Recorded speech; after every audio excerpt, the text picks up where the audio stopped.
இது வந்து Ghani பசும்பொரோட அன்ஃபில்டர் version of review.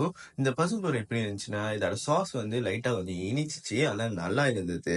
இதுல இருக்கிற ஐட்டம்ஸ்லாம் வந்து அந்த அளவுக்கு ஃப்ரெஷ்ஷா இல்ல. இருந்தும் ஏன் இது வந்து நல்லா இருக்குன்னா வந்து அந்த சாஸ் ஒரு காரணத்தினால.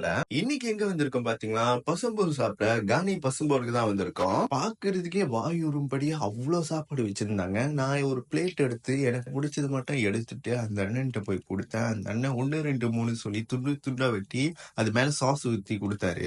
சாஸ் ஊத்துனதுக்கு அப்புறம் செல்லத்த பார்த்தாலே சாப்பிடணும்னு தோணுச்சு. இருந்தாலும் சுத்தி முத்தி வீடியோ எடுத்துட்டு தான் நான் சாப்பிடுவேன். இந்த கடை எங்க இருக்குன்னு பாத்தீங்கன்னா, மேடா ரெண்டோங்கல இருக்கு. காலையில 11 மணிலேருந்து தொடங்கி விடிய காலைல 1 மணி வரைக்கும் திறந்திருக்கும். இந்த கடைக்கு கூகுள் ரிவ்யூல 3.8 ஸ்டார்ஸ் வந்து கொடுத்திருக்காங்க.